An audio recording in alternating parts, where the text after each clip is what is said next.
बहीण योजना अतिशय बारकाईने आम्ही राबवलेली आहे। साधारणपणे 2,40,00,00,000 पेक्षा अधिक महिलांपर्यंत आज या योजनेचा लाभ पोहोचत आहे आणि ही योजना सुरू झाल्यापासून त्याची चांगल्या पद्धतीने स्क्रुटिनी करणं, 2.5 लाखापेक्षा कमी उत्पन्न असणारे, 1 लाखापेक्षा कमी उत्पन्न असणाऱ्या माता भगिनींचे फॉर्म भरून घेणं, ते ऑनलाईन करणं, आधार सीडिंग करणं, अशा पद्धतीनं ते केलं गेलेलं आहे।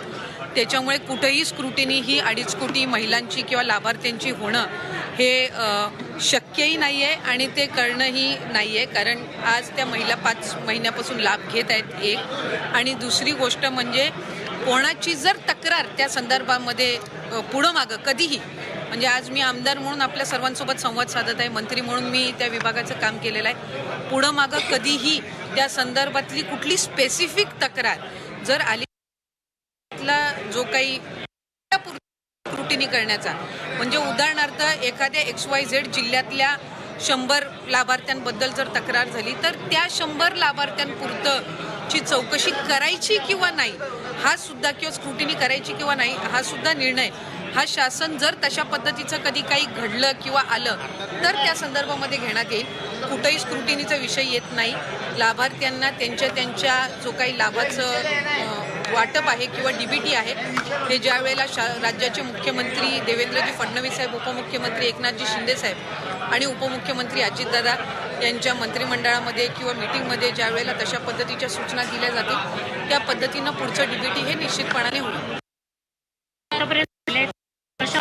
लाभार्थी आहेत या संदर्भात मी माझ्या कार्यकाळामध्ये तर तशा पद्धतीची एकही तक्रार कधी आलेली नाही। आत्ता आचारसंहितेच्या या मधल्या 2 महिन्याच्या कालावधीत काही आल्या असतील तर त्या संदर्भातली मला काही माहिती नाही आहे, पण तक्रारी आल्या तर त्याचं कशा पद्धतीने त्या स्क्रुटिनाइज करायच्या याचा निर्णय जो आहे ते शासन आणि जे संबंधित विभाग आहे ते त्या पद्धतीनं करतील। पण अशा पद्धतीची तक्रार ही कुठंही विभागाकडे मी त्या ठिकाणी पदावर असताना तरी प्राप्त झाली नव्हती। 4 व्हीलर गाडी असलेल्या महिला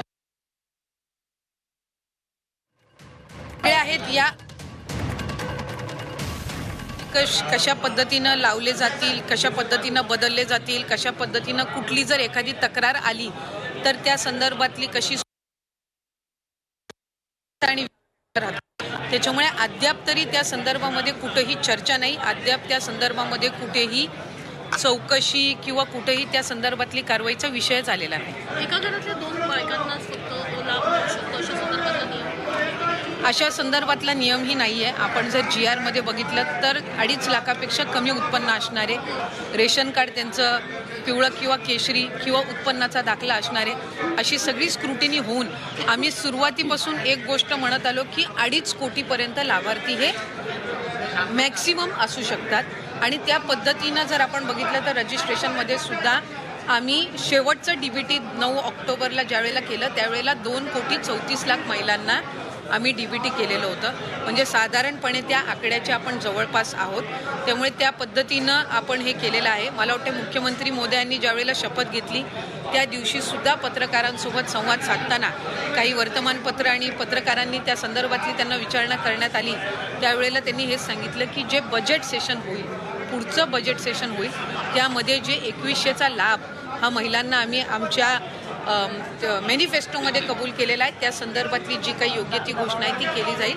आत्ता 1500चा लाभ आहे आणि जे लाभार्थी आहेत, जे व्हेरीफाईड झालेले आहेत, ज्यांना गेल्या महिन्यांपासून लाभ मिळत आहे त्या पद्धतीनं त्यांना मिळत राहील। एकूणच या योजनेसंदर्भात विरोधक आता पुन्हा एकदा आक्रमक होताना बघायला मिळतात, टीका-टिप्पणी करताना बघतात की आता निवडणुका झाल्यात, आता या संदर्भात अनेक खरं तर नियम जे आहेत ते लागू करण्यात येतील अशा संदर्भातले आरोप। एक तर विरोधकांनी सुरुवातीपासूनच या योजनेवर टीका केली। ज्या वेळेला 28 जून रोजी ही योजना जाहीर झाली त्यावेळेला सुद्धा त्याच्यावर टीका करण्यात आली। स्वतः त्या योजनेवर टीका केली की 1500 दिल्यावर मग राज्याचं काय होणार, राज्य खपाट्याला जाईल, आर्थिक व्यवस्था बिघडेल, आणि त्यांच्या मॅनिफेस्टोमध्ये निवडणुकीला ते 3,000 महिलांना देणार दर महिन्याला, अशा पद्धतीचे महिलांनी 3 लाडक्या भावांना साथ दिली आणि जे त्यांच्यासाठी योग्य पद्धतीचे निर्णय किंवा लोकोपयोगी योजना राबवलेल्या आहेत त्यांच्या पाठीशी ते उभे राहिल्या।